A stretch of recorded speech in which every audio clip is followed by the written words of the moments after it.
Buenos días o buenas tardes, según el lugar donde estén ustedes. Eh, la reunión pasada, a diferencia de la anterior, no me disgustó, tampoco me satisfizo, lo cual en este caso me parece algo valioso, ya que es signo de un deseo de avanzar en el oscuro terreno abierto al desestimar para el discurso analítico todo aquello que dependa del principio de placer. Tendremos que hallar modos de distinguir entre letras y marcas, sean estas últimas del tipo surco o del tipo pincelada. Repaso, antes de avanzar, algunas cosas discutidas la otra vez. Si el amor pide amor sin cesar, ese carácter inagotable de la demanda de amor, no reiterada por insatisfacción ni por falta de lo demandado, revela lo que el amor tiene de deseo de gozar. Y dado que en la experiencia analítica se habla de amor y eso entraña en sí un goce, ella instala un modo de gozar y eh, ese modo es capaz de eternizarla. También el amor transferencial pide amor sin cesar. En cuanto al goce que está en juego, las vacilaciones de Lacan nos enseñaron que hay varios tipos de goce y que no deberíamos usar el término goce sin especificarlo. Lacan aprende su lección y así logra construir la economía de los goces que presenta en la tercera, o sea, justamente entre los dos seminarios que discutiremos hoy, 21 y el 22, donde además, en la tercera, él habla de la experiencia del goce del analizante, también aquí. Ustedes saben con qué esmero estudié esa economía hace unos años. Creo incluso haberla mejorado en alguna medida, así que me excusarán que pase por alto los asuntos a ella ligados. El otro día también vimos que Lacan ya no hace del placer, esto es importante, un límite para el goce, como venía haciéndolo en años anteriores. Observa que el principio del placer no es un principio, ¿sí? Y que el principio de realidad, la pulsión de muerte y el proceso primario deberían revisarse porque son insostenibles, ¿no? Aún así, salva ese principio tergiversándolo y dándole un fundamento no biológico, como por ejemplo la inexplicada coalescencia entre la A minúscula y el significante de la falta en el otro, ¿no? Del otro tachado. Mientras refuta el dualismo pulsional resultante de ese principio, como tildándolo de mito delirante y grosero. Es durísimo realmente. Vimos también que Lacan apoya el deseo en la distancia entre el goce obtenido y el esperado. O sea que, en definitiva, lo que deseo es gozar, tal como lo dedujimos de Freud al eliminar el principio de placer.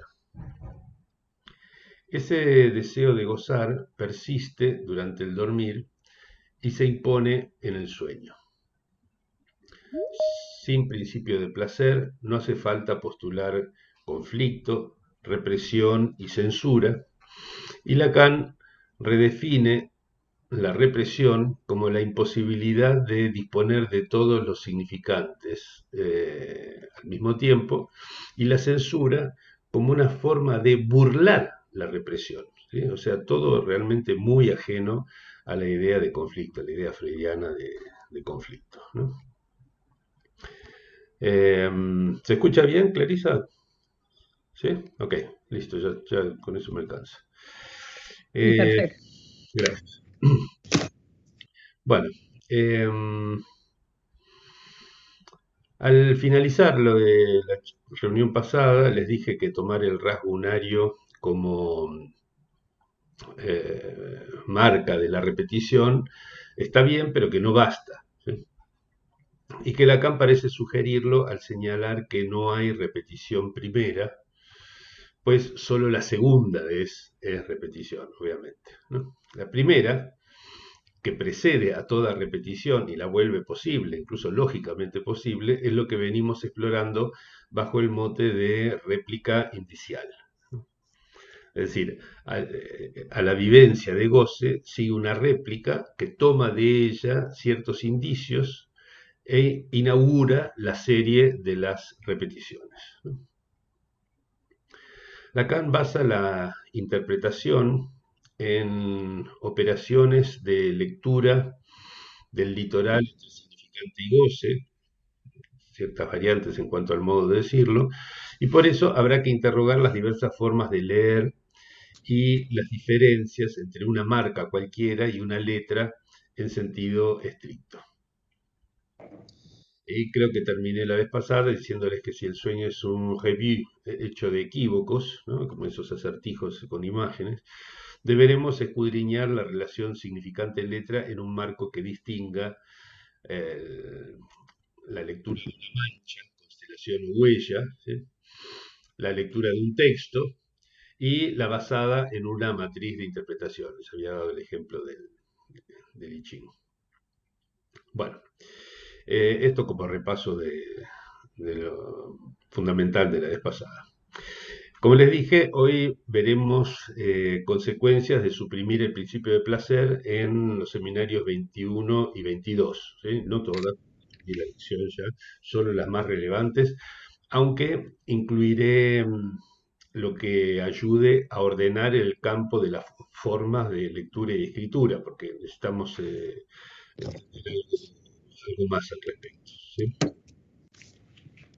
Eh, bueno, em, en esto cumplo además con algo que Lacan propone al comienzo de RCI, cuando propone que el analista sea al menos dos, el que produce efectos y el que los teoriza. ¿Sí? Cumplo incluso con su paradójica propuesta de la tercera, ya que sigo su ejemplo, pero no lo imito. ¿Sí?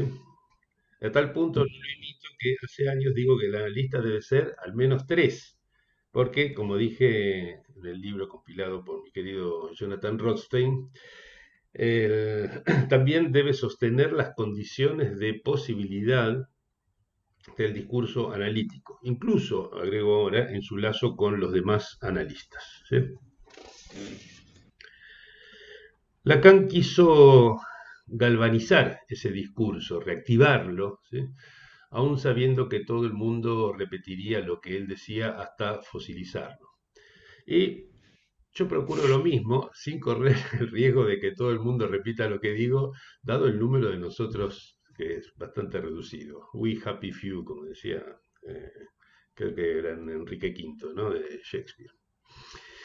Bueno, vayamos al asunto de nuestra reunión de hoy. Por unos días les comento que pensé en titularla La estructura imaginaria 2, ¿no? Porque ya había habido una reunión que se llamaba La estructura imaginaria, ¿no? Este, pero luego preferí ponerle potencia de lo imaginario porque la enorme importancia que Lacan da a este registro al final de su enseñanza refleja la comprensión de su alcance decisivo en innumerables niveles. Y vamos a verlo. En particular, el de lo que nos inquieta, que es el de la lectura y la escritura, ¿no? Ya desde hace varias reuniones. El título del seminario 21, sobre el cual trabajaremos bastante hoy, eh, ese título es un equívoco. Es decir, lo que ustedes pueden leer en la primera línea, ¿sí? Se pronuncia Le Nom du Père, y lo que leen en la segunda línea también se pronuncia Le Nom du Père. O sea que como significante, es decir, como imagen acústica, son lo mismo, ¿sí? Le Nom du Père, Le Nom du Père. Él justamente lo usa para indicar que en ambos modos de leer, escribir, ese significante, le nom du père, hay un mismo saber, ¿sí? Es el mismo saber, dice, pero no el mismo sentido, cosa que sorprendente realmente porque hasta ese momento el sentido dependía de la articulación entre el significante uno, digamos, y el saber que lo interpretaba, el significante 2, ¿sí? De la articulación entre ese uno y ese 2 nacía el sentido, ¿no? Recuerdan la instancia de la letra, por ejemplo. Eh, Mientras que acá dice, es el mismo saber, tengo el mismo significante, tengo el mismo saber y no es el mismo sentido. O sea que algo cambió, y esto tiene muy importantes consecuencias que discutí en otro lugar, algunas de las cuales voy a retomar y ampliar aquí. Luego agrega que lo imaginario detiene rápidamente el desciframiento porque intuye, ¿sí? Dice que es como una intuición de lo que hay que simbolizar. Y extrae de allí, lo imaginario, un vago goce, que es el goce que llamamos el sentido. ¿Sí? Comprender, agrega, es imaginar, entonces. Esto indica, habrán notado, la función crucial de lo imaginario en la lectura, ¿sí? Y por ende, en la experiencia analítica, ya que interpretar requiere leer, y leer requiere de lo imaginario. ¿Sí?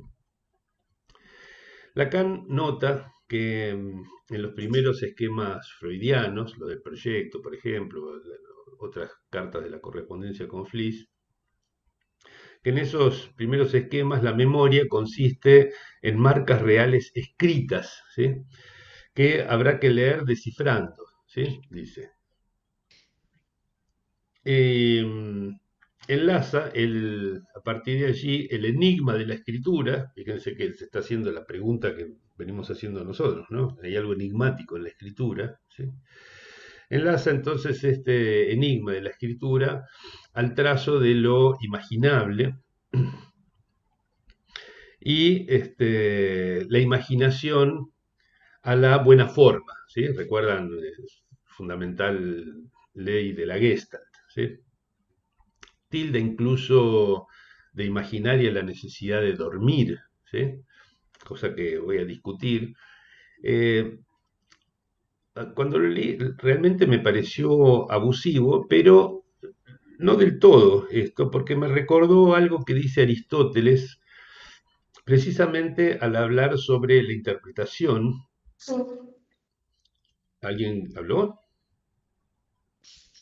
Bueno, decía que me recordó algo que dice en el tratado sobre la interpretación, que es uno de los tratados de lógica de Aristóteles.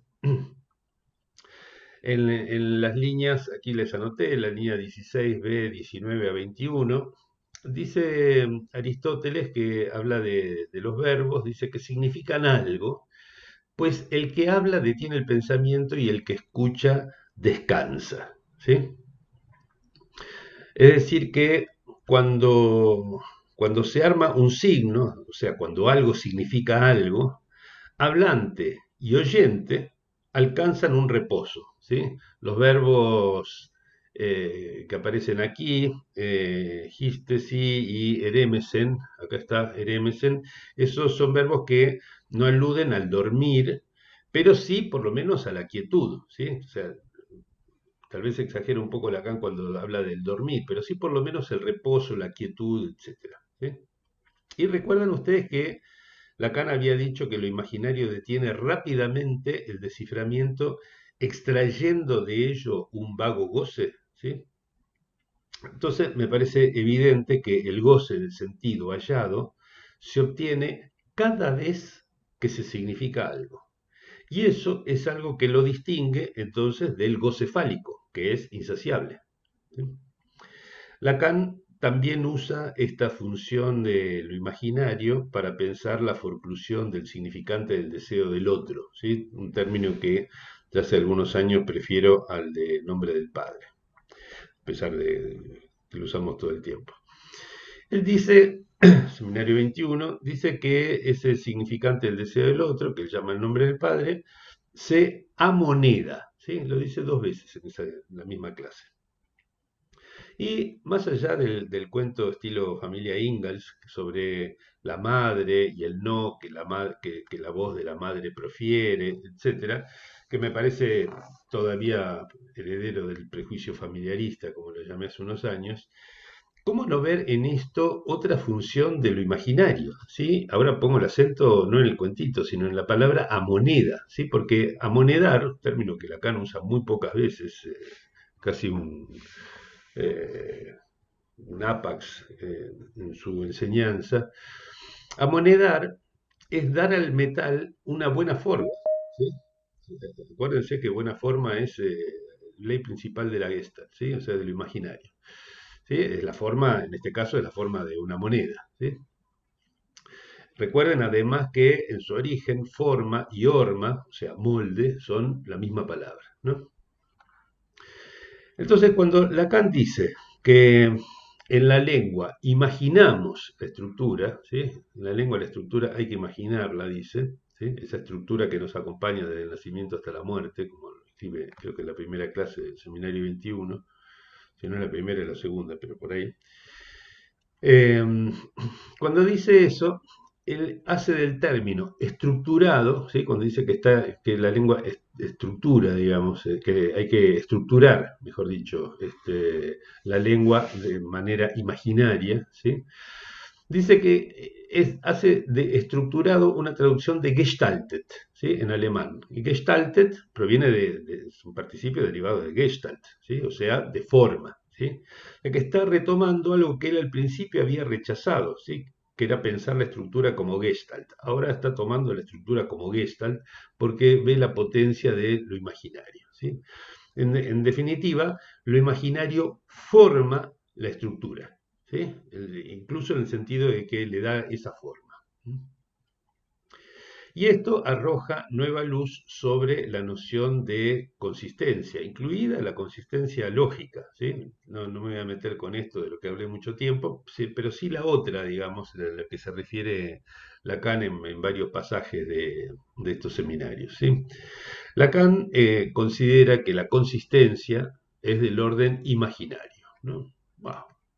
Hasta ahora yo lo aceptaba medio protestando, digamos, no entendía muy bien qué quería decir con que la consistencia era del orden de lo imaginario, pero últimamente cuando empecé a pensar que la estructura era imaginaria, ¿sí? Y la noción lógica de consistencia, ¿sí?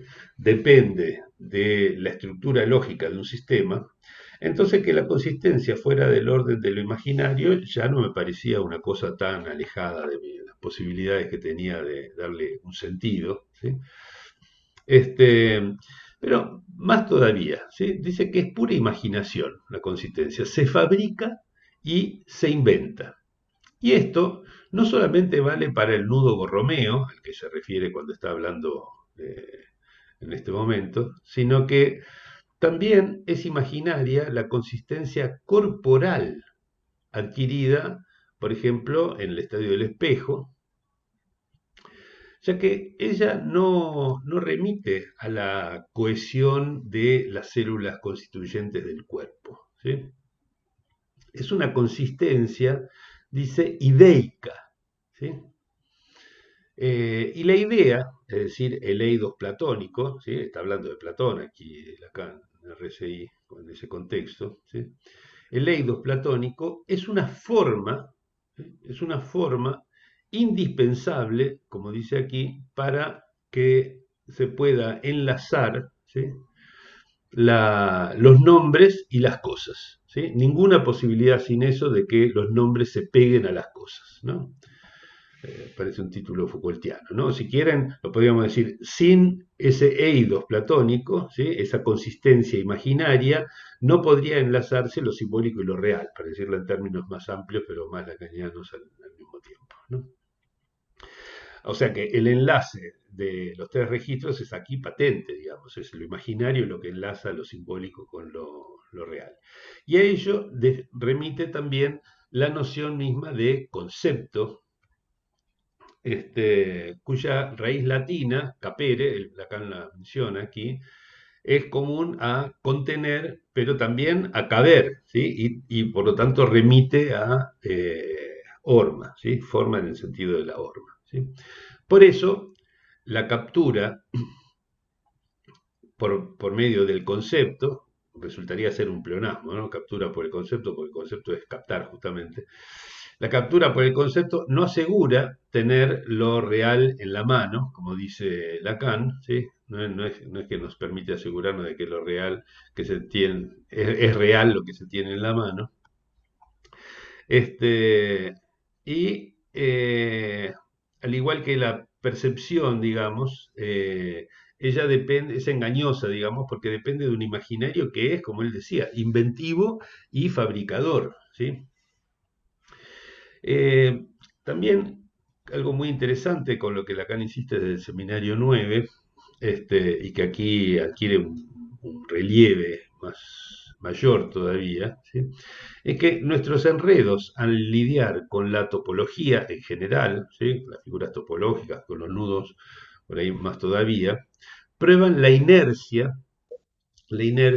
de ese imaginario pegajoso, como él lo llama, ¿sí?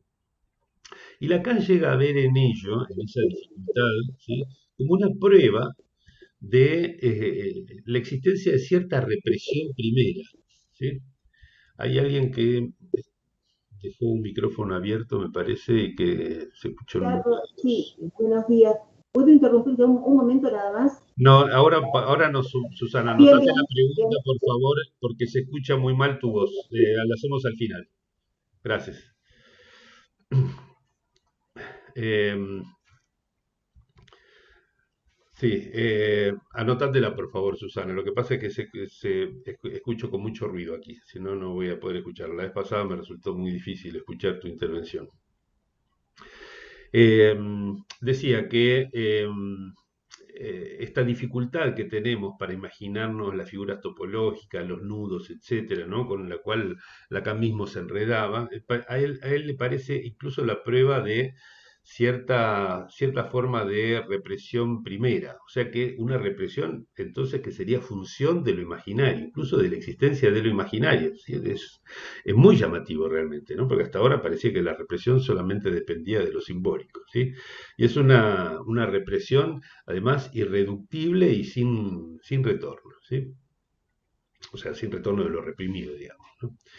Por lo tanto, por otro lado, mejor dicho, si lo imaginario es pegajoso, él define la paranoia como un pegoteo imaginario, donde esas fantasmagorías, que son los objetos constelados, como los venimos llamando hace tiempo, adquieren cierto peso extremo, ¿sí? La voz y la mirada particularmente, ¿no? Este, no sé si se entiende entonces por qué los seminarios que hoy comentamos revelan la potencia de lo imaginario, ¿no? Pero, en fin, Lacan critica incluso hasta el prejuicio de que lo microscópico sea más real que lo macroscópico, ¿no? Y pensándolo bien, tiene razón, ¿no? Porque si el cuerpo está hecho de células, hechas de moléculas, hechas de átomos, que son grandes espacios vacíos donde flotan ínfimas partículas inaprensibles. ¿Qué tiene de real un cromosoma? ¿No? En fin, volvamos a la lectura y la escritura para interrogar la estructura del equívoco, que, como le decía ya desde el título del Seminario 21, adquiere una relevancia enorme, lo vamos a ver en esta reunión, la que viene también, ¿sí? Entonces, lo que nosotros oímos, escuchamos, es un flujo fónico, ¿sí? Descubrí ahora en estos días que Deleuze y Guattari en el Antiedipo usan esta misma expresión que vengo usando hace unos años, el flujo fónico, aunque la usan en un sentido un poco diferente. Entonces, oímos un flujo fónico que voy a representar como una onda, ¿sí? Escuchen este flujo fónico, aquí se lo traje para, a ver si se puede escuchar. Mm, qué pena, parece que cuando hago la presentación así no se escucha. Bueno, en fin. Lo que tenía era una pronunciación perfecta en francés de la secuencia Le nom du père. Así que acepten, acepten que lo pronuncie aproximadamente, ¿sí? Esa secuencia, ese flujo fónico, digamos, permítanme que la represente por medio de una onda, ¿sí? Vamos a ver cómo escuchamos. Primero vamos a tratar de ver cómo la escucha implica una lectura, ¿sí? La relación entre escucha y lectura. ¿sí? Nosotros escuchamos le nom du père, ¿sí? Flujo fónico, ¿sí? Ahora, troquelamos lo percibido valiéndonos de articulaciones que ya tenemos registradas, ¿sí? Cada una de las cuales es un eidos, es una forma sedimentada, ¿sí? Les Esto noms es, du père. ahí se escuchó. Bueno, eh, entonces, lo escucharon, ¿no? Le nom du père, creo que sí. Yo por lo menos lo escuché. Espero no estar escuchando voces yo solito. Bueno, decía, estas articulaciones que ya tenemos registradas como si fuera cada una de ellas un eidos, o sea, una forma sedimentada, induce en el flujo fónico una partición, la partición fonética, ¿sí? Esa partición que voy a indicar mediante los símbolos fonéticos usuales. O sea, si ustedes escriben le nom du père fonéticamente, como lo hacen los lingüistas, tienen esta secuencia de letras raras que están ahí abajo, ¿sí? Eh, bueno, el problema que Saussure no pudo resolver y que expliqué al detalle en San Francisco, en el seminario de San Francisco, es cómo, está en el librito ese, es cómo se forja a partir de allí la cadena significante, es decir, cómo a partir del flujo fónico se recortan sus eslabones, ¿sí? Es decir, la recortamos como ese flujo fónico, digamos, ¿sí? Les Lo, noms du père. lo recortamos como le nom du père o como le nom du père, ¿sí? Las dos cosas se pronuncian exactamente igual, no hay manera de distinguir la pronunciación, ¿sí? Pero ¿cómo lo leemos? ¿Sí? Esto es lo que nosotros llamamos un equívoco, es decir, un sonido que como cualquier sonido, requiere una escucha, digamos, que recorte, que troquele el flujo fónico. Y es lo que llamamos el equívoco, ¿sí? Porque hay dos lecturas por lo menos posibles de un mismo flujo fónico, ¿sí? Recortado en sus elementos particulares que son ese troquelado fonético, digamos, ¿sí? Por supuesto, el número de lecturas posibles no tiene por qué ser dos. En mi libro sobre la interpretación estudio uno con cuatro, ¿sí? No era mar, ese significante no era mar, se puede leer de cuatro maneras posibles. Bueno, en fin, según Lacan, en el equívoco, la equivalencia material, ¿sí? O sea, es lo mismo escrito de una manera y escrito de otra manera, es el mismo significante, es una equivalencia material, ¿sí? Esa equivalencia material se resuelve en la interpretación por medio de una semiótica propia, ¿sí? Surgida de la existencia de la lengua, ¿sí? Lo cual, en verdad, si lo piensan bien, deja el problema sin resolver, salvo que supongamos que lo que decide, entre una lectura y la otra, es el deseo de gozar particular de quien lee, ¿sí?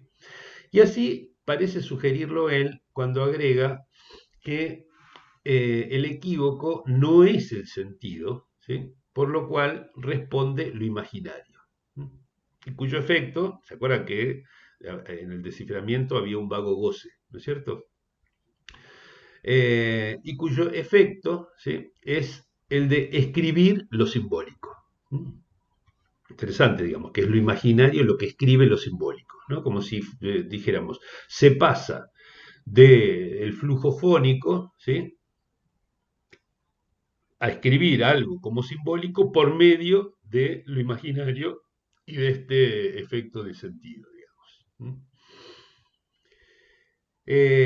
Pero sobre todo lo sugiere así la famosa clase del 21 de enero del 75, donde plantea la existencia del síntoma respecto del inconsciente, ¿sí?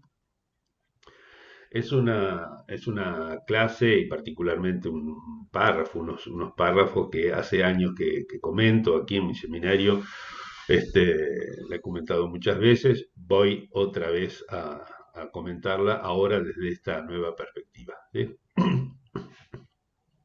Fíjense, Lacan compara la función del síntoma con una función matemática, ¿sí? Eso que en el colegio secundario enseñan a representar así, como un conjunto de partida, un conjunto de llegada, los elementos del conjunto de partida, que son estos puntitos de aquí, ¿sí? Son aquellos que designamos habitualmente por X, ¿sí?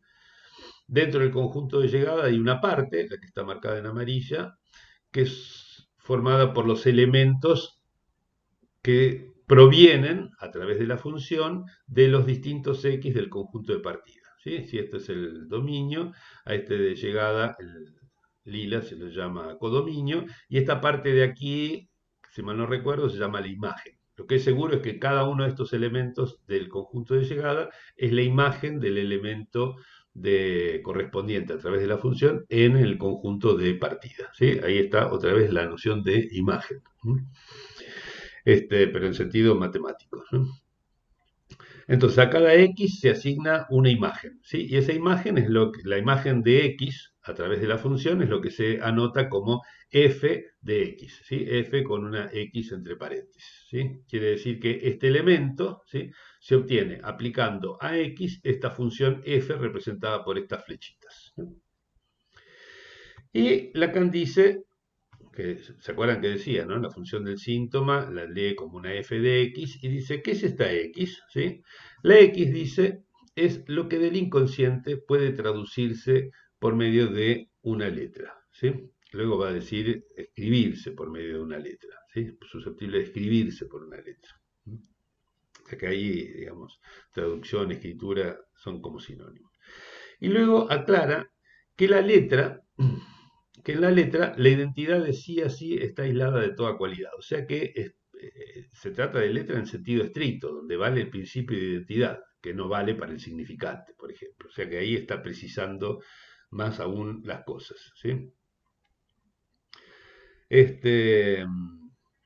Bueno, entonces, esta función del síntoma, dice Lacan, escribe un uno del inconsciente, ¿sí? Del inconsciente todo uno, dice, es susceptible de escribirse por medio de una letra, ¿sí? O sea, tomo un uno del inconsciente, lo escribo por medio de una letra, conjunto de llegada, ¿sí? Conjunto de partida del inconsciente, conjunto de llegada, la letra, ¿sí? Ahora dice, ello requeriría una convención, haría falta convención, ¿sí?, para lograrlo, ¿sí? Es decir, el acuerdo tácito o explícito, en general tácito, de una comunidad lingüística acerca del modo de escribir cada uno, ¿sí? Por ejemplo, ¿qué quiere decir esto de la convención? Si oímos el sonido l, ¿sí? Que estaba al principio de esta secuencia que les di aquí, ¿sí? Oigo el sonido l, lo puedo escribir de esta manera, ¿sí? O de esta manera, o de esta manera, o de esta manera. Hay otras, sí, por supuesto, hay montones. Por supuesto, el síntoma no es que escribe en caracteres latinos como este, griegos como este, cirílicos como este, o hebreos como este, ¿sí? Pero sí resuelve el equívoco le non du père, ¿sí?, si se lee como los nombres del padre, traducido, ¿no? O los no engañadizos servan, ¿sí? Lo que interpreta no es el inconsciente, sino el síntoma, y en eso se juega una elección de goce, en definitiva, ¿sí? Entonces, como dice Lacan, el síntoma es nuestro modo de gozar del inconsciente en la medida en que el inconsciente lo determina, ¿sí? Y lo determinado no puede ser sino ese uno, ¿sí?, cuya equivocidad resolverá el síntoma en una elección contingente del modo de gozar que luego no cesará de escribirse, ¿sí?, de escribirse sin convención alguna, ¿sí?, es decir, sin acuerdo con el otro, sino, como dice Lacan, salvajemente, ¿sí? En lugar de una convención, ¿sí?, el síntoma opera esto, lo asigna, digamos, esa letra de manera absolutamente salvaje, ¿sí?, sin contemplación, sin consideración respecto del otro, sin dependencia o determinación por parte del otro tampoco. Eso explica, les comento de paso, porque es un tema que me interesa hace muchísimos años, eso explica que la interpretación sea incalculable en sus efectos, ¿sí? En sus efectos, ¿sí? Porque su único sentido es el goce, suelo decir que lo mismo ocurre en la vida, y este es contingente, ¿sí? Contingente implica entonces incalculable, digamos. Ahora, mi comentario al margen de esto es que eso no impide que exista un cálculo anterior de la interpretación, sobre ese cálculo, en los años 90 salieron dos buenos libros, uno mío. Incluso existe ese cálculo anterior en la clínica de la psicosis, como pueden verlo en lo que luego pasó a ser el primer libro digital de psicoanálisis en castellano, un debate que armé en el año 2000, que pocos conocen y que compilé al año siguiente, ¿sí? Se llamó Usos de la Interpretación en la Psicosis. Se consigue todavía, es un formato viejísimo, pero se puede leer. En definitiva, digamos, si no hubiera cálculo anterior ni nada calculable antes de interpretar, seríamos monos con navaja, ¿sí? Bueno, hasta aquí entonces lo claro, la luz, ahora vamos a ver algunas sombras. Lacan afirma que el saber inconsciente trabaja. Y sí, es verdad. ¿Sí? Incesantemente trabaja para el goce, podemos decir. ¿Sí? En vez de descansar, como lo indicaría el principio de placer si lo rigiera. ¿Sí? Pero luego agrega que ese saber se apoya en las huellas de una insistente repetición. Y así resurge, en estos términos, el problema de la existencia del síntoma respecto del inconsciente, cuyo antecedente vimos la vez pasada en forma de dos tipos de repetición, ¿sí? Y que RCI explicita al plantear la función del síntoma como lo que existe al inconsciente, ¿no? Si este es el inconsciente, el síntoma como función existe el inconsciente. ¿Qué quiere decir que existe? Quiere decir que tiene una pata afuera, ¿sí? Que no está todo incluido dentro del inconsciente. No es una formación del inconsciente, sino que tiene algo que sale del inconsciente y que es esta escritura repetitiva por medio de una letra, ¿sí? O sea que hay una repetición puramente significante que forma parte del inconsciente y después está la repetición de goce propia del síntoma, que es otra repetición distinta, ¿sí? Ahí ya tenemos el mismo problema que les mostré aquí, lo vemos planteado más claro todavía en esa clase del 21 de enero del 75 de RCI, ¿sí? Entonces, si el uno inconsciente, si ese uno inconsciente es la huella, como dice Lacan, la huella que deja la repetición, la insistencia de la repetición, ¿sí? De ese uno, ¿sí? Nacen dos modos de repetir, ¿sí? Uno que va en la dirección del inconsciente, ¿sí? Y otra que va en la dirección del síntoma, que existe a la del inconsciente, ¿no? Esto es algo que expliqué y que me expliqué hace tiempo, ¿sí? Ahora, a medida que avanzo, no me parece tan claro, me resulta más complejo todavía, ¿sí? Fíjense, por ejemplo, ahora que estamos hilando fino en este aspecto, ¿no? Que Lacan pasa de hablar de huella, es decir, un surco creado per vía di levare, ¿sí?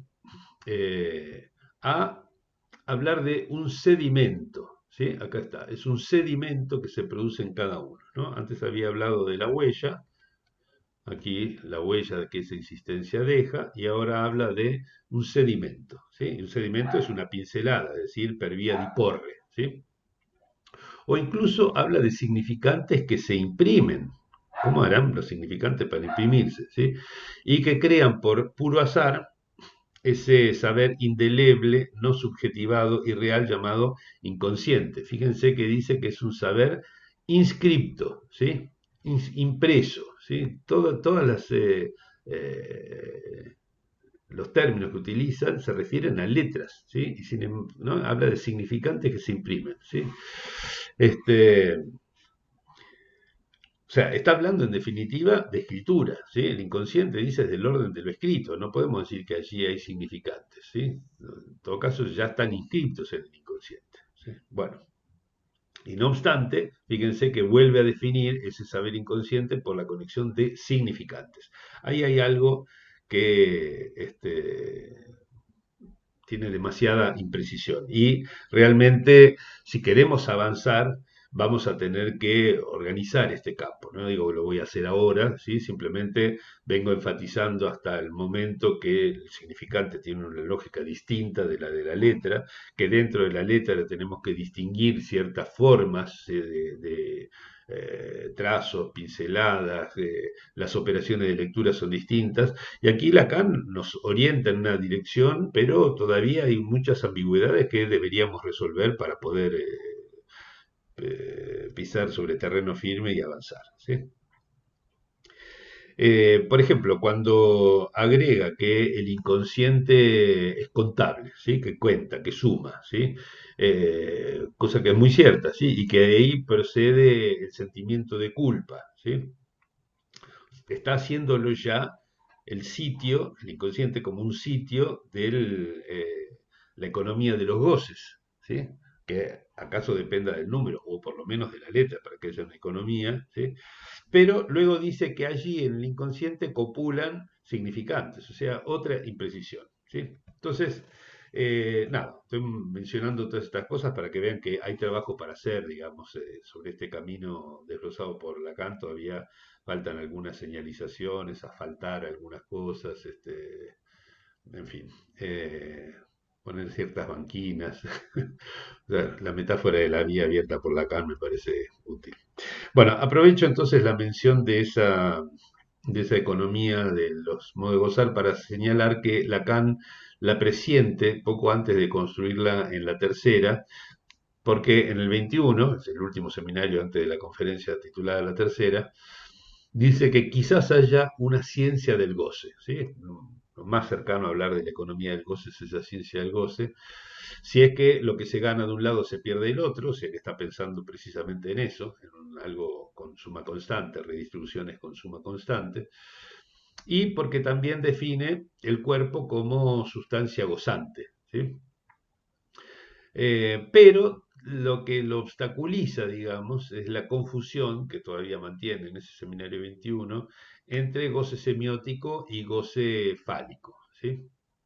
Esa confusión, ese pegoteo, digamos, entre dos goces, lo va a estorbar hasta que en la tercera y luego en RCI, acá ya lo vemos, haga del goce del sentido uno de los goces básicos ligados económicamente por la constancia del total. O sea, del sentido se goza, significa que hay un goce del sentido, que no es lo mismo que el goce fálico, digamos. Este, bueno, con un truco mejor que el freudiano, traduce Lustgewinn, término que discutimos durante reuniones enteras del año pasado, lo traduce por, en lugar de ganancia de placer, como se traduce al castellano y el francés en el equivalente, lo traduce por ganancia de goce, ¿sí? Este, y no sé si recuerdan, bueno, no todos estuvieron el año pasado, pero habíamos visto que si el placer es una desexcitación, una pérdida de excitación, Lugevin es un truco que usa Freud para hacer pasar por ganancia algo que es una pérdida, ¿no? Bueno, eh, y Lacan hace algo parecido, digamos, un poco mejor, porque digamos aquí habla de goce, y el goce por supuesto no se define por una pérdida, ¿no? Bueno, el soñar, dice por ejemplo, produce un Mittelbaren Lustgewinn, ¿sí? O sea, una inmediata ganancia de goce, ¿sí? El proceso primario, incluso, dice, produce eso, Lustgewinn, ¿sí? Y no reducir la excitación, que sería lo que se deduciría del principio de placer freudiano, ¿sí? O sea, ya en el nivel del proceso primario hay cosas que está señalando Lacan sin ir de frente con la bulldozer, ¿no? Con la topadora, está diciendo que hay cosas que contradicen en su base, digamos, la existencia del principio del placer, porque el proceso primario supuestamente es donde el principio del placer rige sin perturbación, ¿no? Este, bueno, y así entonces el sueño, lejos de proteger el dormir, lo perturba, ¿sí? Incomoda, como dice, ¿sí? Para el cuerpo, entonces, no hay principio de placer, como venimos diciendo, sino principio de goce, ¿sí? Aquí en el cuerpo el principio es el goce, como dice Lacan, ¿sí? Él se mofa, además de los analistas que hacen del masoquismo una especie de día de la pulsión de muerte, ¿sí?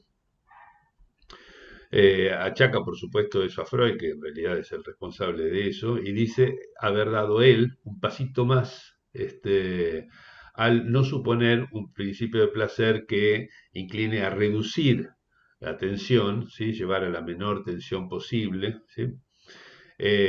Ni que su más allá sea un exceso que lleve a la muerte, ¿no? Tanto bajó la tensión que llegó a cero y se murió, ¿sí? Él lo reemplaza entonces por el goce, y libera entonces así al masoquismo, entendido como un mero savoir-faire, digamos, como un saber hacer, lo libera de esa teorización absolutamente falaz. Entonces, según él, ese goce del que habla, ¿sí? Traduce bien la hedoné, ¿sí? El término griego, hedoné, con que Aristóteles construyó su ética, y además es un goce que está ligado a la vida, ¿sí? Y no a la muerte, ¿sí? Hasta antes venía siendo pensado siempre ese goce como transgresión del principio del placer y por lo tanto lo que llevaba en la dirección de la pulsión de muerte, ¿no? Está más ligado a la vida, ¿sí? A la lógica de la vida, no a la muerte, dado que la lengua anima, ¿sí?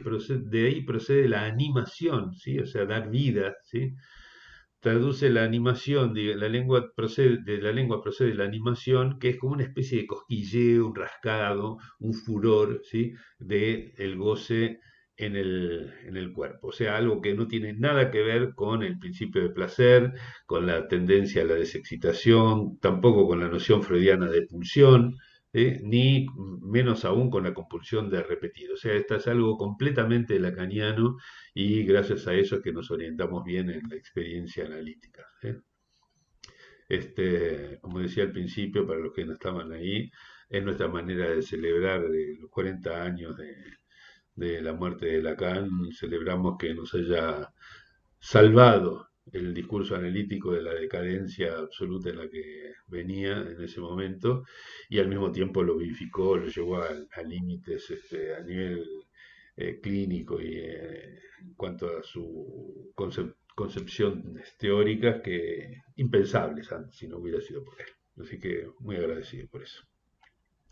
Bueno, de todos modos, Lacan no se sacude de encima ese principio, no se lo saca de encima en la teoría, ¿sí? Lo pasa por alto en realidad olímpicamente, como si no existiera, mientras relega, por ejemplo, el principio de realidad, que venía a ser una conclusión, una prolongación del principio de placer por otros medios, al estilo Clausewitz, lo relega a un mero decir social, o sea, ninguna, nada que ver con un principio básico de funcionamiento psíquico, ¿sí?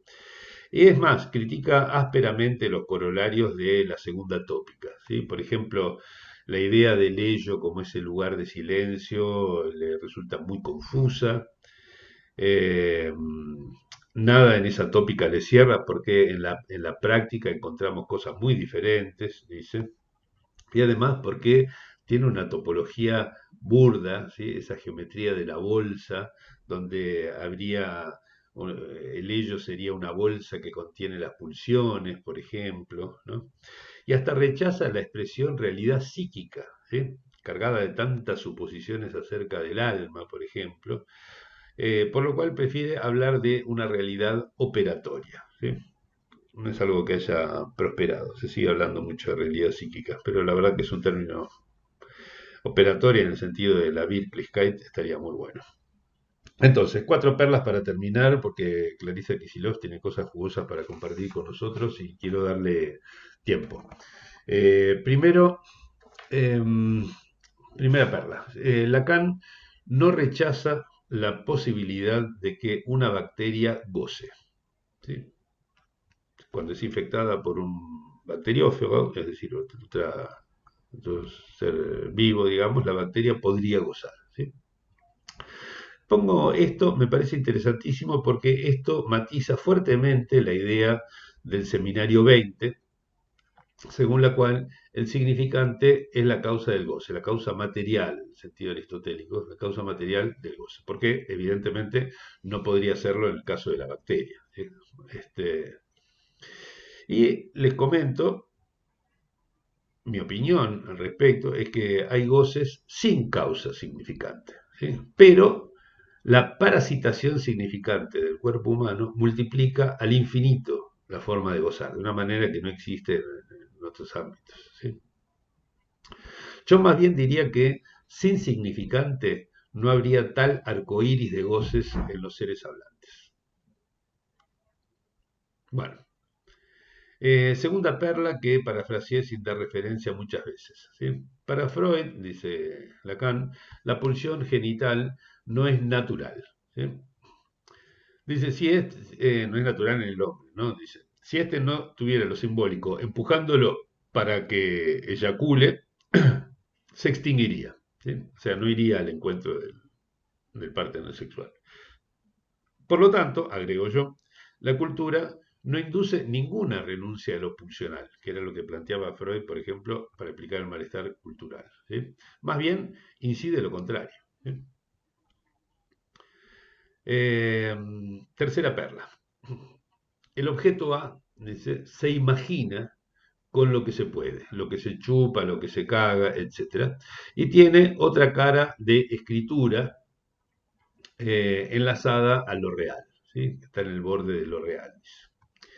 Me parece que esto, lo comento simplemente porque esto me parece que describe bien el lazo entre lo que llamamos la réplica indicial y el objeto constelado como tal. Y la última perla. Lacan refuta la idea, esto para mí es importantísimo, refuta la idea freudiana de que el sueño sirve al universal y fundamental deseo de dormir, ¿sí? Dice que no deseamos dormir, sino que si soñamos, por esto deseamos no despertar, cosa que es muy distinta, ¿sí? O sea, piénsenlo bien, ¿sí? Queremos no despertar para poder seguir soñando. Este es el punto, ¿sí? ¿Y por qué querríamos esto si el sueño estorba ese apacible descanso regido por el supuesto principio de placer? ¿Sí? Entonces, para explicarlo sin desechar ese principio, Lacan primero hace trampa, este, dice, hay tipos que se excitan alrededor de la idea de que el sueño está para proteger el dormir, ¿sí? Dice eso. Freud no, aclara acá, ¿sí? Sin embargo, digo que hace trampa porque ustedes recordarán que en la interpretación de los sueños, Freud dice textualmente que el sueño es el guardián del dormir, ¿sí? No su perturbador, es el guardián del dormir. O sea que Lacan, entonces, con ese truquito, esa trampa, digamos, lo corrige a Freud. ¿Y a qué apunta con esto? ¿Sí? Él dice que el sueño entonces, no protege el dormir, sino que protege el deseo de dormir. ¿Sí? El deseo de dormir. ¿Sí? Protege un deseo, que es el deseo de dormir. ¿Sí? ¿Y para qué dormir? ¿Sí? Lo que yo agrego es que, y deduzco de Lacan, ¿sí? Es que dormimos para gozar soñando. ¿Sí? Con lo cual concluyo, ¿sí?, que aun quienes despiertan para seguir soñando, sueñan para seguir gozando, porque el deseo fundamental, universal, no es dormir, sino gozar. ¿Ok? Bueno, punto. Entonces, aviso que nuestra próxima reunión, en un primaveral 23 de septiembre, discutiremos los seminarios 23 y 24, y ahora sí le voy a pasar la palabra a Clarisa Kisilov y dejamos tiempo para un intercambio, incluido lo que decía Susana Sobol que quería participar. ¿Mm? Bueno, a ver si ya saqué la pantalla compartida, Clarisa. Eh, ¿Sí? No estás muteada de vuelta. A ver, ahora sí, ahí está, perfecto. Listo. Te ahora escuchamos. sí. Bueno, paréntesis después de todo lo que dijiste, paso. En realidad, yo venía placenteramente paseando por un museo y la Fundación Proa, entré a la librería y me encontré con un libro de, no sé si se puede leer, eh, Byung-Chul Han, sí, Han. sí, El libro se llama Shansai y el subtítulo es El arte de la falsificación y la deconstrucción en China. Voy a leer un poquito para que se entienda qué es esto. Shansai es un neologismo chino, o sea, antes de decir todo esto, es decir, venimos hablando, yo me quedé un poco con los criterios clínicos, ¿no? La lectura, los signos, la huella, por eso viene a cuento este encuentro, digamos, con este texto, bien, para mí. Shansai es un neologismo chino que refiere a la apropiación de una forma o una idea, desestimando su estatus de originalidad. Un Shansai es un fake, una copia pirata, una parodia. Aplicado en un comienzo a las falsificaciones de productos electrónicos, marcas de ropa, este concepto hoy abarca todos los terrenos de la vida en China. Hay arquitectura Shansai, comida Shansai, diputados Shansai, estrellas del espectáculo Shansai, en tanto su atractivo radica precisamente en la variación funcional e ingeniosa. Son mucho más que meras falsificaciones baratas. No pretenden engañar a nadie. Su capacidad de innovación, que es innegable, no se define por el genio de la creación ex nihilo, me llevaba al capítulo 7 eso, sino por ser parte de un proceso anónimo y continuado de combinación y mutación. El pensamiento chino es deconstructivo desde sus comienzos.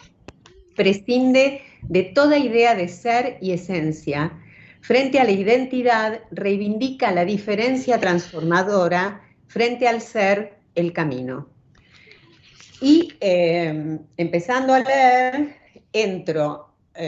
recuerdo, se llama Shansai, cada capítulo tiene un nombre en chino, este se llama Zhenji, que quiere decir original. ¿Y por qué lo traigo? Porque me sorprendió que Byung-Chul Han toma el primer esquema del aparato psíquico de Freud, el de la carta, porque acá está mencionada como la carta del 6 de diciembre de 1896. Cuando voy a mirar qué carta es la carta 52, la famosa carta 52, donde Freud plantea la tesis de la memoria, esa memoria que no existe de manera simple, sino múltiple, registrada en diferentes y variados signos, y donde lo posterior también construye a lo anterior. Los recuerdos no son copias que se mantienen iguales a sí mismos, sino huellas que se cruzan y se superponen. Lo leo porque Byung-Chul Han lo cita textual esto. En chino clásico, el original se denomina Zhenji, literalmente significa huella verdadera. Se trata de una huella singular, puesto que no tiene lugar en una trayectoria teleológica, no es enigmático ni querigmático. Busqué el significado de querigmático, que es un discurso que anuncia. Más bien deconstruye toda idea de un original que encarna una presencia y una identidad invariables e inconfundibles, que descansan en sí misma. La concepción china del original como huella, Ji, remite a la estructura freudiana de la huella amnémica, que está sometida a un reordenamiento y transcripción constantes. La idea del original chino no se entiende como una creación única, sino como un proceso infinito. No apunta a la identidad definitiva. La huella se borra en favor de un proceso que no admite una fijación esencialista. ¿Puedo seguir un poquito más? sí, La claro. figura tal del pensamiento chino no es el ser uniforme y único, sino el proceso poliforme y heterogéneo. De esta manera se van superponiendo inscripciones, de igual manera que las huellas mnémicas en el aparato psíquico. La propia obra está en obra de arte, le está hablando de obra de arte. La propia obra está en transformación constante, sometida a una transcripción incesante. Esta no descansa en sí misma, más bien fluye, se opone a la presencia. La obra se vacía, convirtiéndose en un lugar que genera y comunica inscripciones. Espera, marque un poquito más. En China, no era ninguna tontería para la carrera de un pintor colocar una falsificación de un antiguo maestro en la colección de un experto reputado. Si un lograba crear la falsificación de un maestro, ganaba un gran reconocimiento, puesto que era una manera de demostrar sus capacidades. Y después nombra a un pintor chino, el más famoso del siglo XX, Zhang Daqian. Le llegó la fama cuando un respetado coleccionista confundió una de sus falsificaciones de un maestro antiguo con el original. Y por último, cuenta una anécdota muy simpática. En el año 1956, en el Museo Cernucci de París, al cual no vamos nunca, seguro, porque es dedicado al arte asiático, se celebró una exposición de las grandes obras del arte chino. No tardó en hacerse manifiesto que en realidad los cuadros eran falsificaciones. La cuestión es que el falsificador era nada más y nada menos que el pintor más importante del siglo XX, Zhang Daqian, cuyas obras se estaban exponiendo a la vez en el Museo de Arte Moderno. Era considerado el Picasso chino. Ese mismo año tuvo lugar un encuentro entre Zhang Daqian y Picasso, que fue interpretado como la cumbre de la confluencia entre el arte oriental y occidental. Cuando se dio a conocer que las obras maestras antiguas eran falsificaciones suyas, el mundo occidental vio en él un burdo mentiroso. Pero para Zhang Daqian se trataba de cualquier cosa salvo falsificaciones. La mayoría de estos cuadros antiguos no eran bajo ningún aspecto falsificaciones, sino reproducciones de pinturas desaparecidas que solo se habían transmitido literariamente. O sea, tomar de alguna manera la obra de arte como escritura en un sentido, ¿no? Uh-huh. Bueno, lo recomiendo porque tiene otros capítulos, pero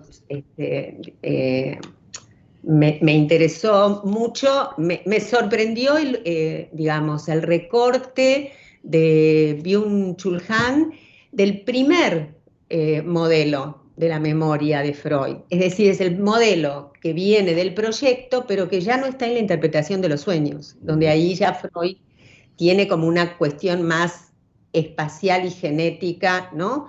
Distinta. Y donde están las tres, digamos, la percepción y las tres inscripciones y el modo en que esas inscripciones se van ordenando. Y si él lo llama un reordenamiento, y bueno, ese es el momento de ese descubrimiento de Freud y, bueno, nada, un poco eso me impresionó Es interesante además cómo se podría conjugar esto con,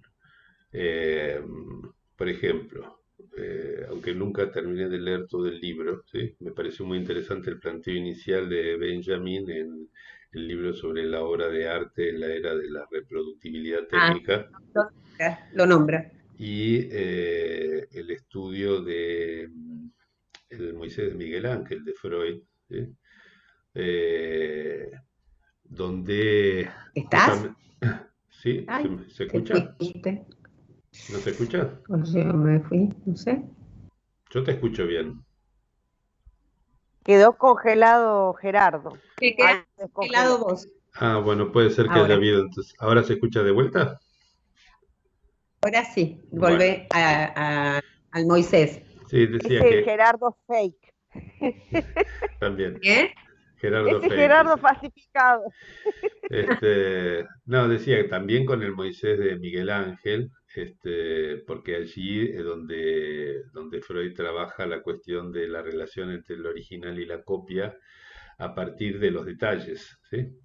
Y cosa que es ampliada por Miller en los divinos detalles, ¿sí? Es decir, me parece que se puede hacer ahí una investigación muy rica cruzando lo que venimos discutiendo hasta ahora con este aporte tuyo, Clarisa, que me parece hiper pertinente. Lo voy a estudiar después, me voy a comprar el libro, lo voy a leer, lo voy a estudiar. Y creo que se podría cruzar, insisto, con este texto de Benjamin, con el Moisés de Miguel Ángel de Freud y con los divinos detalles de Miller, ¿no? Sí, ¿qué ibas a decir, Y, Clarissa? y quiero agregar una cosa más, porque Byung-Chul Han cita a Adorno, pero también hace una referencia al hablar de la huella, digamos, inmediatamente que termina de citarlo a Freud, y está ubicando la cuestión de la huella verdadera, tiene dos referencias. Una, Márgenes de la filosofía de Derrida, y el otro libro de Martin Heidegger, De camino al habla. Ajá. Así que digo como para sumar a esto que estás diciendo, porque él dice, Derrida denomina différence a la huella que escapa toda marca en la presencia y la identidad, y toma márgenes de la filosofía. Su concepto de la huella carece de cualquier dimensión teleológica. En eso también se diferencia de la figura heideggeriana de huella como una promesa casi inaudible, o sea, ahora pasamos a la escucha, una liberación hacia lo abierto, a veces oscura y desorientadora, a veces como un relámpago, me acuerdo la época del relámpago en el pase, ¿no? Ujú, De súbita intuición. ujú. Eh, Sí, sí. me gustó por dónde andaba Byung-Chul Han, ¿no? Ujú. En Sí, sí. Sí, esta además que es interesante la aparición ahí del término intuición, porque es lo que dice Lacan, que produce lo imaginario para poder escribir lo simbólico. Es una intuición de lo que hay que escribir, ¿no? Es muy rico realmente. O sea, se empiezan a armar para mí ahí como un volumen de investigación bien definido, que me faltaba en el principio, a lo cual agregaría incluso algo que leí hace como 30 años de Baudrillard, que hablaba sobre la precesión de los simulacros, ¿no? Como ahora, un poco a la inversa de lo que plantea ahí Byung-Chul Han, ¿no? Cómo puede haber ahora antes el simulacro que el original, ¿no? Esa inversión, digamos, ¿no? Como la precesión de los simulacros, creo que empezaba con una descripción de esas cuevas con pinturas rupestres en el sur de Francia, y cómo la gente va a ver la réplica, digamos, no va a ver el original, ¿no? En fin, hay varias cosas ahí que me parece que es interesante discutir porque esta cuestión de la relación entre original y réplica, ¿sí? Está vinculado con la noción que venimos construyendo despacito de réplica indicial, ¿sí? Como origen de la serie de las repeticiones, ¿no? Entonces creo yo que hay una investigación muy seria para hacer ahí, digamos, muy detallada, como para ir construyendo, por así decirlo, una red de nociones que nos oriente mejor. Ibas a decir algo más, creo, Lisa. No, recién, ¿no? Lo de réplica y original, porque acá en realidad la tapa está buena porque no sé si se nota, Sí. que es todo igual excepto uno con un colorcito, es decir, que digamos, la idea de las falsificaciones, o sea, nada, no tengo nada más para decir. Ok, bueno, entonces te agradezco muchísimo la referencia, la lectura, el aporte, la discusión también. Pero me parece que me Invito a gusta. comprarlo porque todo lo de los diputados es fake, bueno, eso. No, pero el mundo chino, claro, porque también uno en su modo de pensamiento es otro, porque nosotros ubicamos al ser y luego deconstruimos. Ujú, Y acá es como él plantea, digamos, un proceso como al revés, la deconstrucción está desde el inicio, ¿no? ujú. Sí, sí, sí.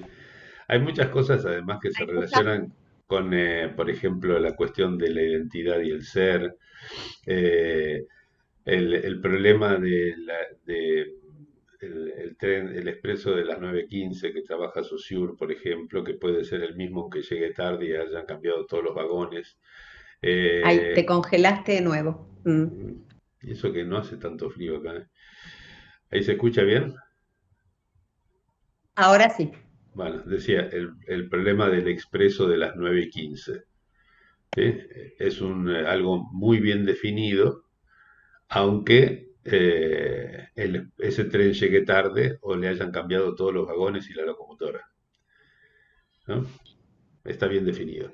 O, por ejemplo, ya que hablábamos de China, no sé en China, pero sé que en Japón, por ejemplo, Eso que acabas de decir está puesto, esa pregunta, si es el mismo, está en relación a unas obras de arte trabajadas por un pintor del siglo X que con todas las transformaciones finalmente se preguntaban si era la misma obra o no era la misma obra, porque se trabaja esa obra digamos, de manera, se va trabajando en dinastías diferentes y al final aparece esta misma pregunta que es válida para el tren. sí, sí, hay muchos problemas conexos. Por ejemplo, en Japón, por lo que sé, un monasterio construido hace 200 años se considera, o hace 100 años, se considera que es el mismo que estaba en el siglo V. ¿Y por qué? Claro. Se incendió 5 veces, lo hicieron, pero para ellos no es la materialidad lo que define la cosa, sino algo que tiene que ver con el simbolismo, digamos, que tiene, otra red de significantes. Lo mismo que el problema del expreso de las 9:15, que Lacan trabaja por otra parte en el seminario 9, ¿no? Para hablar de la identificación. O sea, hay una serie de problemas conexos ahí que me parecen importantes porque, digamos, el descubrimiento modesto, digamos, pero importante para mi gusto del año pasado fue esto de que la experiencia traumática como tal está perdida, pero nos quedan ciertos indicios que constituyen una huella, digamos, y después lo que se repite sobre la base de algo constelado a partir de esa huella. ¿Sí? Que luego va cambiando. Entonces, nosotros tenemos que pensar en esa relación, digamos, entre original, huella y repetición, ¿sí? Porque es la clave de la formación del síntoma, ¿sí? Y para eso necesitamos teorías de la lectura y de la escritura. Creo que estos aportes son realmente invalorables. Pero bueno, quiero abrir un poco más la discusión. Susana Sobol tenía desde hace mucho rato algo para aportar o preguntar, no me acuerdo qué. Así que Susana, si nos escuchás, abrí tu micrófono, si querés también tu cámara y te escuchamos. ¿Estará allí? Ahí está. ¿Pueden Ahí está. escucharme? Sí, ahí ¿Pueden apareció. escucharme bien? ¿Sí? Sí, ¿Te puedes escuchar bien? Porque la otra vez no me escuchabas, la última, me dijiste que escuchabas mal. sí, ahora te escucho bien. Mejor. Cambié de computadora. No, más que un aporte, a ver, era tan interesante lo que vos estabas desarrollando del imaginario y yo leía la foto atrás que vi con mucha claridad una dificultad que he tenido estas pocas veces que he participado. Que si te escucho no puedo leer y que si leo no te puedo escuchar. Y en esta situación era tan rico lo que vos decías y era tan interesante el texto que vos estabas.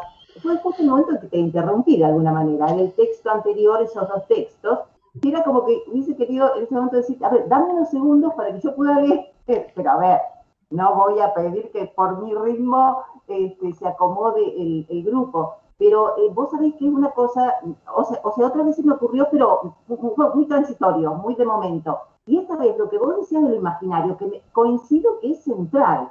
Trabajar lo imaginario, importantísimo, como bueno, esto último que dijiste. Pero te digo, esta cuestión de, creo que no tiene solución, tengo que después ver el video y ahí darme el tiempo de lectura y de escucharte a vos. Pero es así, si uno lee, no escucha, y si escuchás, no lees, y es así. Bueno, la ventaja de grabarlo y filmarlo es que después se puede leer con tranquilidad. Después tenemos también a Liliana Calirgos que suele transcribir hacer una desgrabación que lo comparte. En fin, tenemos manera de volver sobre esto. Sí, no, vi con claridad, vos hablas de hacer retoquecitos, pero, o sea, vos lo expresaste muy claro hoy. mejor dicho, a lo que vos expresabas, yo dedujo, hago esta deducción. Creo que lo que vos estás haciendo es una continuación de temas que han quedado en la sombra. Es una continuación, vos hablaste muy bien de imprecisiones. Esto yo ya lo venía notando, pero hoy al hacer la descripción vos de lo que encontrabas en los textos de Lacan, hay mucho de continuar ese trabajo. Sí. Y la verdad que es valiosísimo porque esas imprecisiones son las que detienen el captar los conceptos, y sobre todo articularlos con la clínica.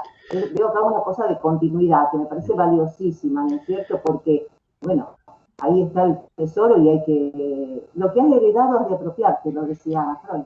Hay una herencia que hay que apropiarse.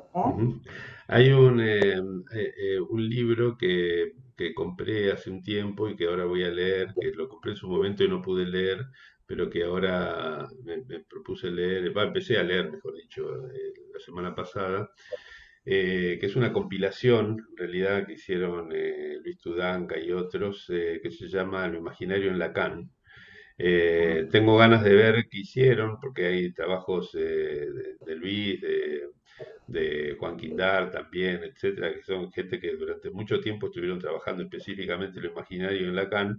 Yo he escuchado algunos de esos trabajos o presentaciones que hicieron en la EOL o en diversos espacios, pero yo no entendía hasta ahora por qué le daban tanto peso al imaginario. Recién ahora empiezo a captar la necesidad, digamos, que el propio Lacan empieza a ver de restituir a lo imaginario una potencia enorme. Pues sí, fíjense que, o sea, lo que me quedó claro es esto de que si está lo imaginario presente en la operación de lectura, ¿sí?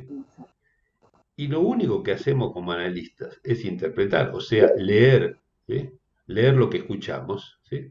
Entonces, lo imaginario tiene un lugar central que no se reduce a la relación con el cuerpo, a la identificación en el estadio del espejo, sino que tiene que ver con esa potencia de meter en la horma, de intuir cómo escribir lo simbólico, que es una propiedad que Lacan asigna en estos últimos seminarios al imaginario, ¿no? Imaginario. Vos sabés que en ese sentido, el que es un material muy interesante es el de Indar, síntoma e imagen corporal, porque muestra la potencia, bueno, vemos en la experiencia, la potencia del imaginario en los casos de psicosis. Y él, te digo, lo describe muy bien. En un momento dice, al darse cuenta de esto, Lacan abandonó su idea de ciencia. Al ver la potencia del imaginario, digamos, la última enseñanza, abandona la idea de cientificismo precisamente por esto, por esa potencia. Creo que es una potencia de anudamiento la que tiene el imaginario. Sí, pero esa parte por ahí es la que yo hasta ahora tenía como más presente, porque en la clínica de la psicosis es fundamental. Pero la novedad para mí es sobre todo este pensar lo imaginario como parte fundamental de la operación de lectura y por lo tanto de la interpretación y que no tiene que ver con esa idea de que lo imaginario es la interpretación da sentido, que significa, etcétera, que era como veníamos leyéndolo anteriormente. Bueno, en fin, quiero abrir un poco la discusión a ver si hay alguien más que quiere participar, veo que está ahí mi amigo Carlos de Culiacán, México. Este, ¿quién es más? Azucena está también allí. ¿Quiénes más están? A ver. Susana, por ejemplo. No sé si está Diego aquí. Bueno, en fin, quienes tengan ganas de participar. Hola, ¿qué tal, Susana? ¿Cómo estás? Bien, me quedé pensando en esto de bueno, no sé si algunos saben que soy docente de hace muchos años de escuela inglesa y con estas reflexiones que escuché, se me venía a la cabeza esto de devolverle su dignidad a lo imaginario. ¿Y por qué comento lo de escuela inglesa? Porque Pero un segundito, disculpa que te interrumpa. Susana Sobol, ¿podrías mutearte, por favor? Porque hace una interferencia el sonido que estás escuchando. Ahí está, gracias. Ahora sí. porque tuve la oportunidad de escuchar muchas veces como una cosa muy usar el concepto de lo imaginario como, como un reproche hacia escuela inglesa, como si como si imaginario fuera casi un insulto en algún momento, ¿no? Ah, sí, porque es el reino de lo imaginario, ¿no?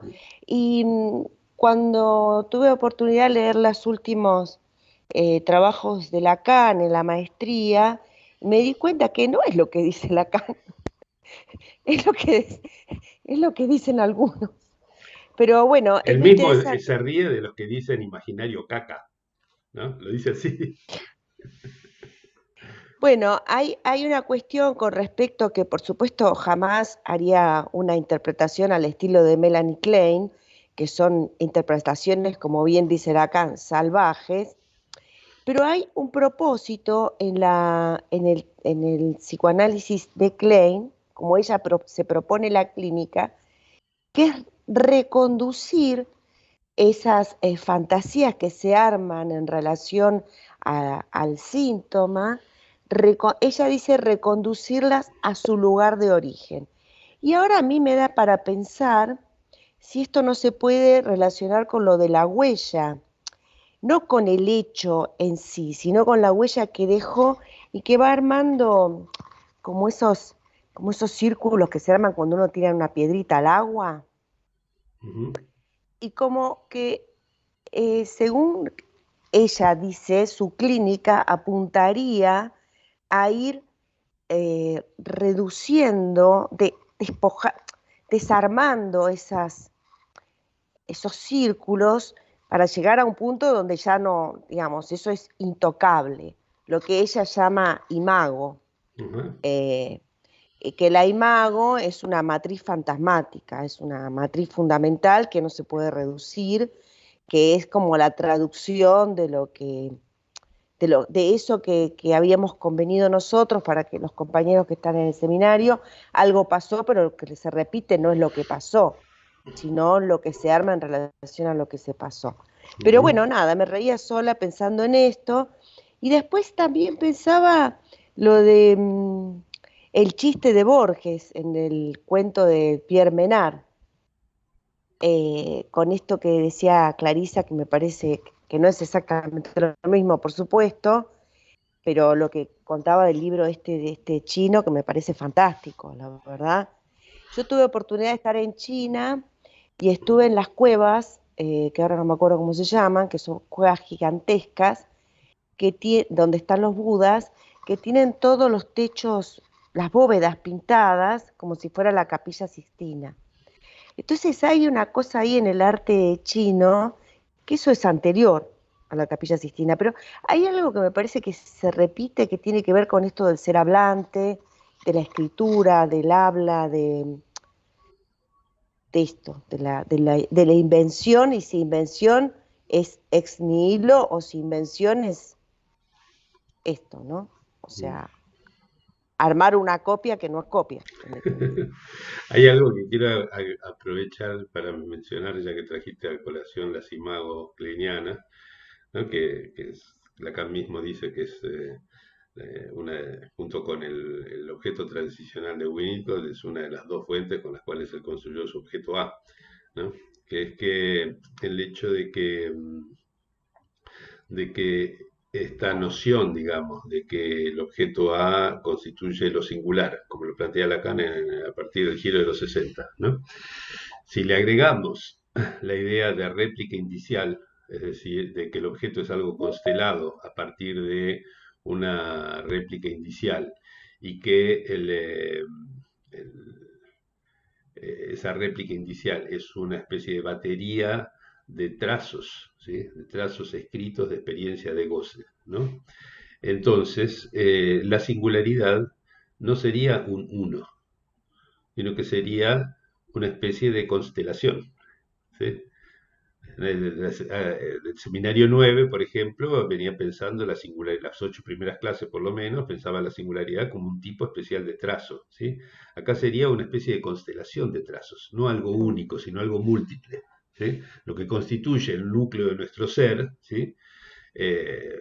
Sería, digamos, algo plural más que algo único, ¿sí? Mm. Esto es interesante, digamos, también para pensar la cuestión de si existe una esencia singular, digamos, o no, etcétera, ¿no? Bueno, en fin, varios problemas que tienen que ver con si somos los mismos antes y después de la experiencia analítica y esas cosas. Mm. Pero bueno, nos enfrentamos ahí con problemas que ya rozan otros problemas un poco más filosóficos y metafísicos con los cuales no pienso meterme. Sí, me interesaría avanzar en la dirección de lo que nos ilumina en estas nuevas referencias, ¿sí? Vamos a necesitar, creo yo, hacer un buen trabajo para distinguir formas de escritura, formas de lectura, relación entre significante y letra, tipos de letra, etcétera. Y creo que estos aportes son más que útiles, son herramientas básicas, ¿sí? Son realmente herramientas básicas. No sé si el año que viene va a ser el momento de hacerlo, tal vez el otro, porque tengo ganas, les confieso, tengo ganas del año que viene, ya que hice Freud el año pasado, hice Lacan este año, tengo ganas de hacer algo parecido con Miller el año que viene, ¿sí? Es decir, tomar, por supuesto, no todo Miller, que es más vasto todavía que Lacan, pero sí tomar, por ejemplo, los cursos editados en castellano, ¿no? Que es algo acotado, ¿sí? Y algo, digamos, accesible a todos los que estamos en este seminario. Bueno, ver qué consecuencias podemos extraer de erradicar el principio de placer ahora en los cursos de Miller, ¿no? Por lo menos los que ya están ahí a mano. Este, y yo pienso que se podría hacer un trabajo muy interesante, recopilar a partir de allí, estaríamos más o menos a la page, como dicen los franceses, ¿no? Ayornados, ¿no? Actualizados bastante, este, de lo que se ha hecho en el psicoanálisis con el principio del placer, y después quizás ahí sí, mientras van madurando estas ideas que se van asentando un poco porque son bastante nuevas, ¿no? Que están surgiendo, ver si podemos ir construyendo buenas herramientas para hacer una mejor teoría del trauma, en primer lugar, de la repetición, en segundo lugar, y a partir de allí de la interpretación. Son las tres cosas conexas, ¿no? Bueno, yo no tengo nada más para decir. Es la 1:30. Si no tiene nada más para agregar, así que sea breve, dejamos acá hasta la próxima vez. ¿Parece bien? Mm. ¿Sí? Sí. Ok, mis saludos para todos, muchas gracias por haber venido, por las participaciones, preguntas, aportes. Nos vemos entonces ya en primavera, 23 de septiembre, con los seminarios 23 y 24. Entonces, ¿qué vamos a discutir? Bueno, chao. Muchas gracias. Chao, chao. Chao. Hasta luego.